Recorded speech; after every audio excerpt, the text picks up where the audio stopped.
இந்த முறை போட்டியே யாருக்குன்னு சொன்னா சீமானுக்கு விஜய்க்கு தான் போட்டியே நியாயமா பார்த்தா. இத்தனை வருஷம் சொன்னாங்க நாங்க 1.5% ஆரம்பிச்சோன்னு.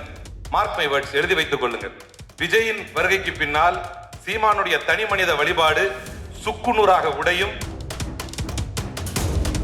நீங்க அதிகாரத்துக்கு வர்றதுக்கு முன்பாகவே உங்களுக்குள் 1000 கருத்து வேறுபாடு.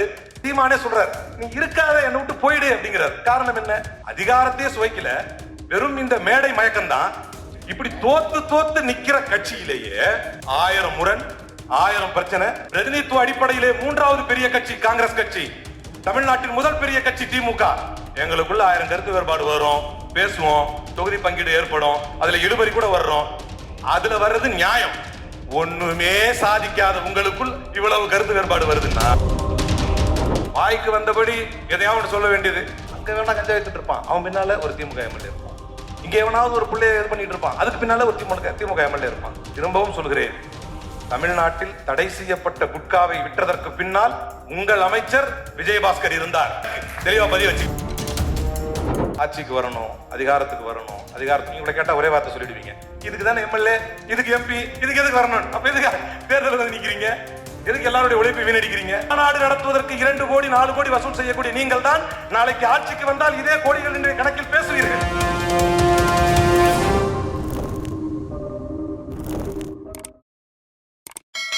தமிழ்நாட்டின் அடுத்த முதல்வர் யார் என்கின்ற இந்த நிகழ்வில், ஹேரோ ரோட்ஸ் ஏற்பாடு செய்திருக்கக்கூடிய இந்த நிகழ்வில், இந்த தலைப்பு அடுத்த முதல்வர் என்பதே தவறான ஒரு தலைப்பு.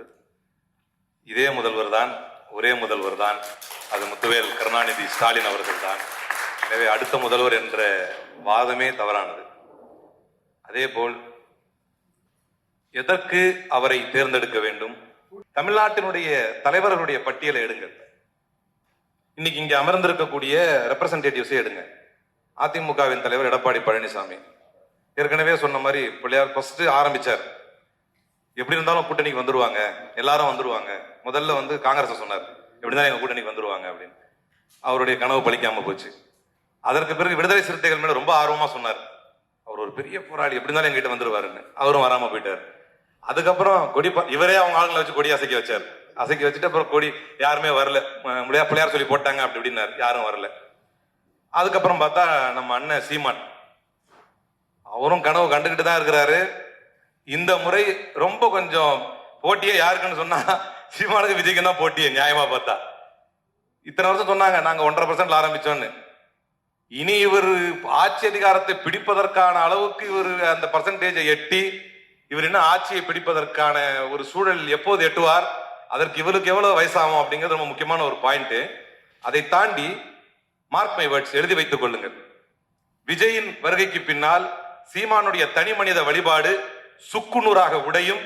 விஜய்க்கும் சீமானுக்கும் தான் போட்டி. இந்த தேர்தலில் உங்களுடைய வாக்குறுதி எவ்வளவு மோசமாக குறைகிறது என்பதை இந்த தேர்தலில் நீங்க கண்டிப்பா பாப்பீங்க. எழுதி வச்சுக்கீங்க. ஏன்னா இதற்கு முன்னால் மும்முனை போட்டி என்று தன்னைத்தானே இவர் சேர்த்துக்கிட்டார் தேர்தலில் வந்து. ஏன்னா இருபெரும் கட்சி இருக்கும், இவர் பங்குக்கு எல்லா தொகுதியிலும் தனியா போட்டிடுறதுனால இவர் பேரும் அங்க நியூஸ்ல வரும். அதனால நான் வந்து 3வது பெரிய கட்சி என்று தன்னை நிலைநிறுத்தி கொண்டார். ஆனால் இப்போ விஜயுடைய வருகைக்கு பின்னால் தான் தனி மனித வழிபாட்டுக்கும் ஹீரோயிசத்திற்கும் கொள்கை கோட்பாடற்ற ஒரு கூட்டத்திற்கு என்ன முடிவு கிடைக்கும் என்பதை இனி கிடைக்கும் சரிவில் இருந்து சீமான் கற்றுக்கொள்வார். ஏன்னா தான் நினைச்ச மாதிரி ஒண்ணு பேசுறது, முத நாள் பெரியாரை உயர்த்தி பேசுவது, எந்த அர்த்தமும் காரணமும் இல்லாமல் உடனே பெரியாரை வந்து இகழ்த்தி இழிவாக பேசுவது, அதற்கு எந்த நியாயமும் கற்பிக்கிறது இல்லை. காரணம் கேட்டா நான் நேத்து வரைக்கும் வேற மாதிரி படிச்சேன், இன்னைக்கு டெக்னாலஜி வந்துச்சு, நான் இப்ப புதுசா படிச்சு நான் ஒரு மீளாய்வு பண்ணிருக்கிறேன் அப்படின்னு பெரியாருக்கு ஒரு காரணம் கற்பிக்கிறது. இந்த கான்க்ளேவ்ல, இந்த ஒரு நிகழ்வுல ஏன் அடுத்த முதல்வர் என்று சொல்வதை விட என்னுடைய சித்தாந்த ரீதியான கொள்கை ரீதியான ஒரு உறுதிப்பாட்டை சொல்லிக் கொள்கிறேன்.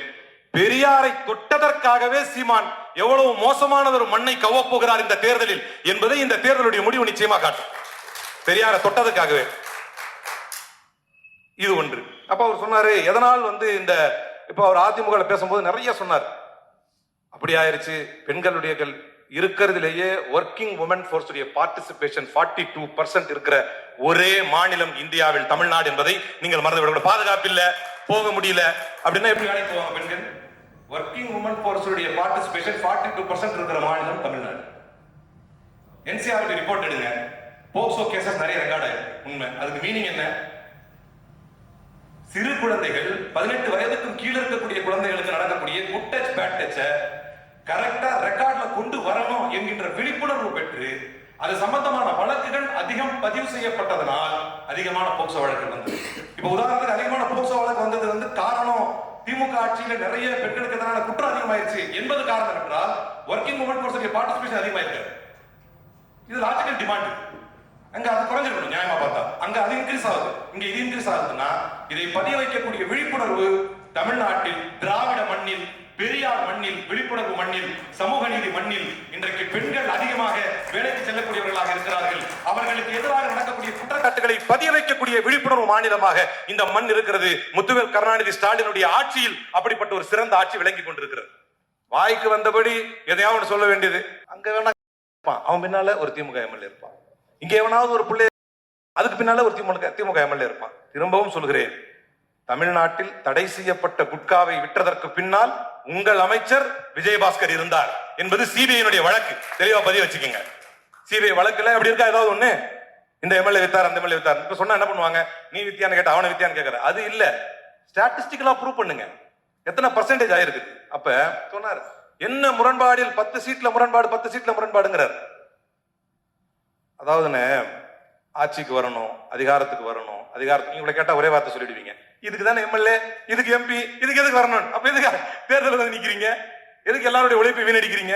அப்ப என்ன காரணம்? அதிகாரத்துக்கு வரணும்னு உங்களுக்கு நல்லா தெரியுது. நீங்க அதிகாரத்துக்கு வர்றதுக்கு முன்பாகவே உங்களுக்குள் 1000 கருத்து வேறுபாடு, உங்களுக்குள் முன்னணியில் நிற்கக்கூடியவர்களை சீமானே சொல்றாரு, நீ இருக்காத என்னை விட்டு போயிடு அப்படிங்கிறார். காரணம் என்ன? அதிகாரத்தையே சுவைக்கல, வெறும் இந்த மேடை மயக்கம் தான். சும்மா இந்த மேடையில இருக்க கை தட்டுவாங்க, அது நல்லா பேசுனீங்கன்னா அப்படின்வாங்க, உங்களுக்கு ஒரு 4 ஃபேன்ஸ் சமூக வலைதளம் வருவாங்க. அதுக்கே சீமா என்ன சொல்றாரு நீங்க மேடையில, அது யார சொல்றாருன்னு தெரியல, அவர் மேடையில சொல்றாரு, நம்மகிட்ட ஒரு எழுச்சி இருக்கிறார். அவர் சொல்றாரு, நான் வந்து தேர்தலில் நிக்கல, நான் வேணா பரப்புரை பண்றேன்னு அப்படின்னு சொல்றாரு. நான் கேட்கிறேன், நீ பரப்புரை பண்ணிதான் நாங்கெல்லாம் வந்து ஜெயிக்கிறோமா அப்படின்னு? உலகத்திலேயே சீட்டு தரேன்னா வேணான்னு ஓடுற ஒரே கட்சி வந்து நாம் தமிழர் தான். ஏன்னா தோக்கிறதுக்கு எதுக்கு நிக்கணும்னு அவங்களுக்கே தெரியும். அப்ப தோக்கிறதுக்கே நிக்கிறீங்களே, எதுக்காக நிக்கிறீங்க? தோத்தாலும் நிக்கிறீங்களே. இப்படி தோத்து நிக்கிற கட்சியிலேயே 1000 முரண், 1000 பிரச்சனை. அதுல இருந்து முன்னணி தலைவர்களாக இருந்தவர்கள் எல்லாம் ஒரு பேட்சா வெளியே போயிட்டே இருக்கிறான். இந்தியாவுக்கு சுதந்திரம் வாங்கி கொடுத்து தமிழ்நாடை 62 வரைக்கும் ஆண்டு, இதுவரைக்கும் தமிழ்நாட்டின் பிரதிநிதித்துவ ரீதியாக representative wise we are the third biggest party in the state. பிரதிநிதித்துவ அடிப்படையிலே 3வது பெரிய கட்சி காங்கிரஸ் கட்சி, தமிழ்நாட்டின் முதல் பெரிய கட்சி திமுக.